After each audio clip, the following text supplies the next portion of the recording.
This is just a sample of the audiobook. To get the complete audiobook, access the link posted in the first comment. June 12, 1954. The drive from Salina to Morgan was 3 hours, and for much of it, Emmett hadn't said a word. For the first 60 miles or so, Warden Williams had made an effort at friendly conversation. He had told a few stories about his childhood back east, and asked a few questions about Emmett's on the farm. But this was the last they'd be together, and Emmett didn't see much sense in going into all of that now. So when they crossed the border from Kansas into Nebraska, and the warden turned on the radio, Emmett stared out the window at the prairie, keeping his thoughts to himself. When they were 5 miles south of town, Emmett pointed through the windshield. "You take that next right. It'll be the White House about 4 miles down the road." The warden slowed his car and took the turn. They drove past the McCusker place, then the Andersons, with its matching pair of large red barns. A few minutes later, they could see Emmett's house standing beside a small grove of oak trees about 30 yards from the road. To Emmett, all the houses in this part of the country looked like they'd been dropped from the sky. The Watson house just looked like it had had a rougher landing.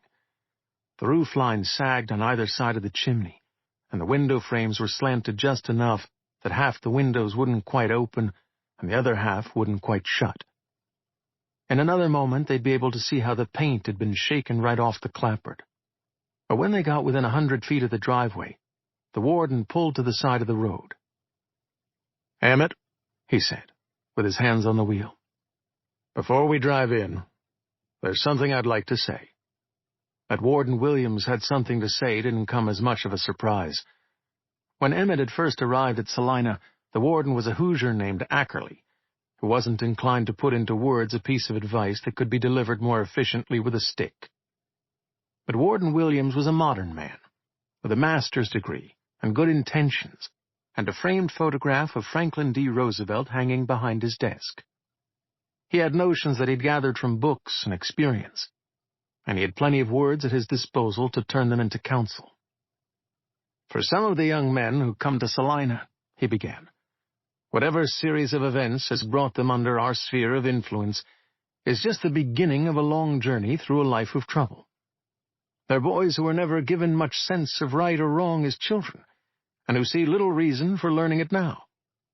Whatever values or ambitions we try to instill in them will, in all likelihood, be cast aside the moment they walk out from under our gaze.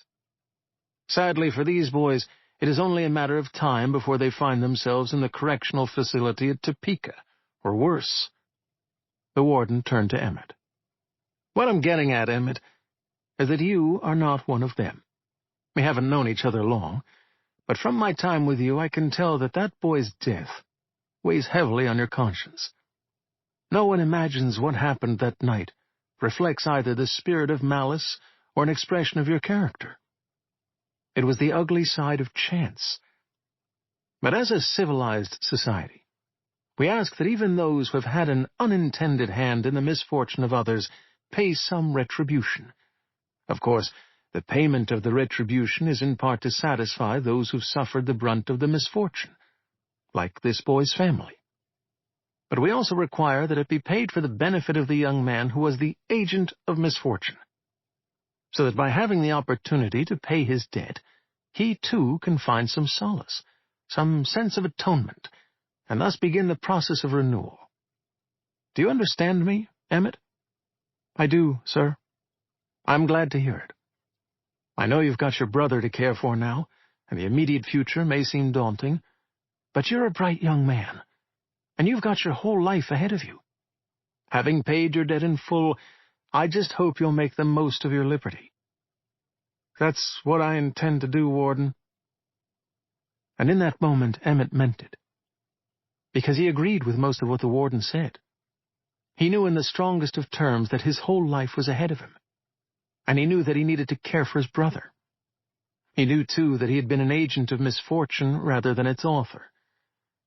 But he didn't agree that his debt had been paid in full.